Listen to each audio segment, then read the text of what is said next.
তো হ্যালো বন্ধুরা, কেমন আছো? আশা করছি সবাই ভালো আছো। তো আজকে যে ভিডিওটা করছি এটা কোনো রোস্ট নয়, রোস্টই বলতে পারো, ঠিক আছে। বাট আজকের ভিডিওটা পুরো সম্পূর্ণ একটু অন্যরকম। তো আজকে যেটা নিয়ে কথা বলো সেটা কিছুদিন আগে এই কথাটা বারবার উঠছিল, বারবার এটাতে প্রশ্ন হচ্ছিলো যে এটা কেন হচ্ছে। এটা আমিও করেছিলাম, আমি করিনি সেটা আমিও করেছিলাম যে হ্যাঁ এটা করা ঠিক হচ্ছে না, এটা ঠিক হচ্ছে না।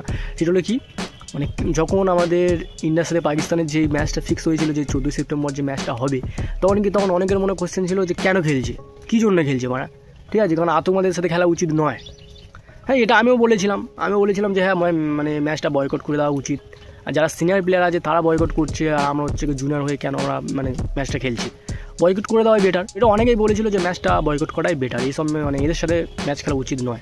যতক্ষণ না দুটো দেশের মধ্যে রিলেশন ঠিক হচ্ছে ততক্ষণ আমাদের প্লেয়ার ওদের সাথে খেলাটা ঠিক হবে না, বয়কট করে দেওয়াটাই বেটার। কারণ সবাই ভাবছিল যে এই একদিক থেকে খেলবে, একদিক থেকে অ্যাটাক করবে, ঠিক আছে। ওরা যতক্ষণ না নিজেকে শোধরাচ্ছে ততক্ষণ খেলা ঠিক নয়। এটা আমিও বলেছিলাম, সবাই বলেছিল যে ম্যাচটা খেলা উচিত নয়, ম্যাচটা বয়কট করে দেওয়া উচিত। এর মধ্যে যে ঘটনাটা সেটা হলো বন্ধুরা, জ্বর অনেক রকমভাবে মারা যায়। অনেকে আছে হয়তো ঘরের ভিতরে জ্বর মারলো, অনেকে আছে পার্সোনাল ফোন করে ডেকে চড় মারছে, অনেকে আছে যারা পুরো সবার সামনে চর ধরিয়ে দেয়, পুরো পেস্টিক পাঞ্চার করে দেয়, ঠিক আছে।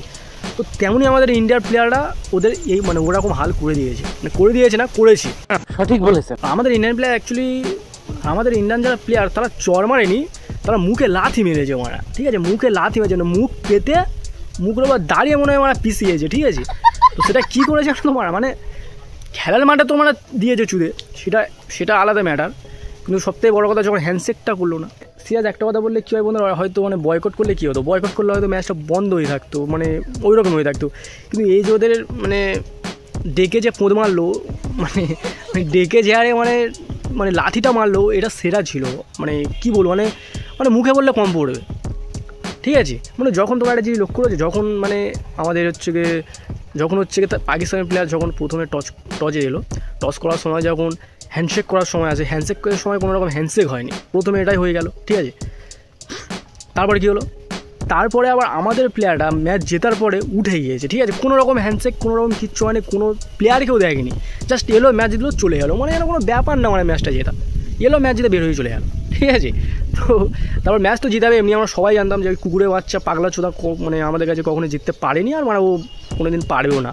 সে যতই লেওয়ার নতুন নতুন প্লেয়ার আনো, একটা প্লেয়ার তো বলছে নাকি বুমরাকে নাই 6 মারে, হার্দিক পান্ডিয়া গিয়ে তাকে ছুঁড়ে দিয়েছে, ঠিক আছে।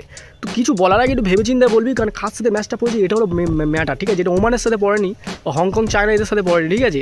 এটা তোদের বাবাদের সাথে খেলা হচ্ছে, বাবার সাথে খেলা সবসময় রেসপেক্ট দিবি, এসব সম্মান দিবি, ঠিক আছে। তারপর যদি তোদের রান করতে দেয় নইলে চুদে দিত কালকে, ঠিক আছে। তো সেটা পরের কথা, গজব বেইজ্জতি।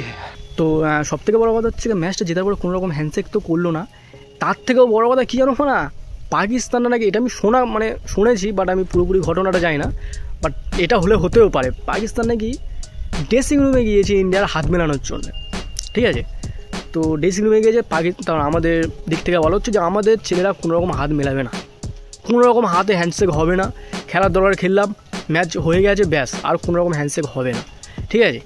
তো এটা ওদের লেভেলটাকে দেখালো যে তোদের লেভেলটা অ্যাকচুয়ালি দেখ, তোদের লেভেলটা কতটা আমরা কেমন ভাবি দেখ, ঠিক আছে। লেভেলটা দেখালো, খেলাটা দেখালো, প্লাস মুখে চড়না লাথিও মারলো, লাথি তো মেরেছে। তার থেকে বড় তো কী, তার থেকে বড় তো লাথি মারার একটা স্টাইল থাকে, কী করে লাথি মারছে, ঠিক আছে। কিন্তু ইন্ডিয়ান প্লেয়ার শুধু লাথি না, অনেক রকমভাবে মেরেছে লাথিটা। যখন সূর্য কুমার যাদব ইন্টারভিউতে কী কত সুন্দর একটা কথা বলেছে জানো, ইন্টারভিউতে বলেছে এই যে জিতটা, এই যে আমরা জিতে গেলাম, এই যে আমাদের পেহেলগাম অ্যাটাকটা হয়েছে, ঠিক আছে, আর আমাদের ইন্ডিয়া আর্মির ফোর্সদের জন্য এটা উপহার, এটা একটা গিফট, ঠিক আছে।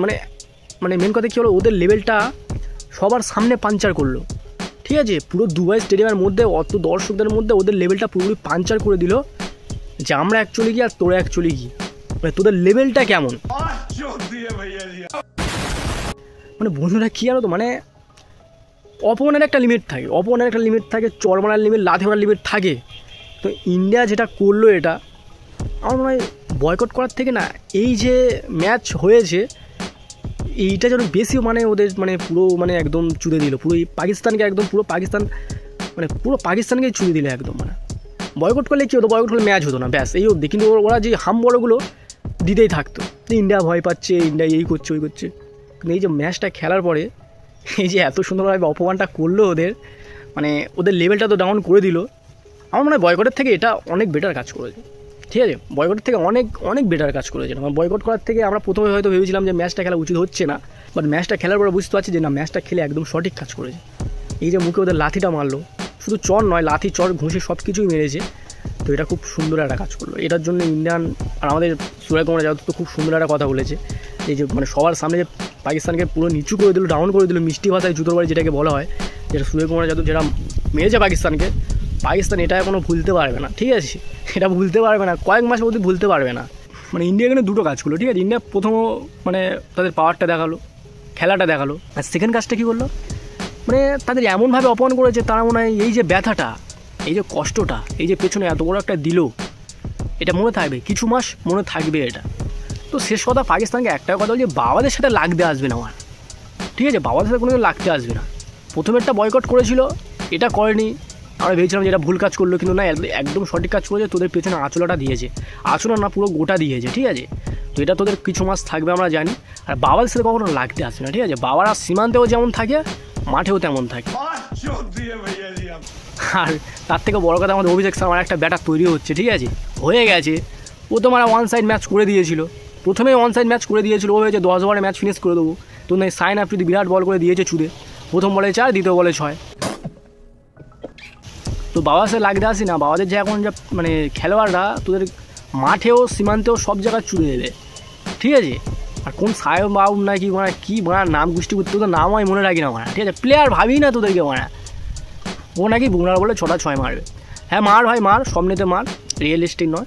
তো বন্ধুরা, শেষ কথা হলো এটাই যে বয়কট না করে যে ম্যাচটা খেলে, যেটা খুব ভালো লাগলো আমার। তো তোমাদের কেমন লাগলো তোমরা বলতে পারো যে ম্যাচটা মানে আমার কথাটা ঠিক কি ভুল, বা তোমাদের অ্যাকচুয়ালি কী মনে হচ্ছে যে বয়কট করলে বেটার হতো নাকি এই ম্যাচটা হয়েছে, এটা ভালো লাগলো। তো বন্ধুরা, ভিডিওকে অবধি যদি ভালো লাগে তাহলে লাইক করো, শেয়ার করো, কমেন্ট করো, সাবস্ক্রাইব করো। আর সাবস্ক্রাইবটা অবশ্যই করো, তোমাদের জন্য আরও অনেক ভিডিও আনবো। ততক্ষণে ভালো থেকো, সুখে থেকো এবং হ্যাপি থেকো।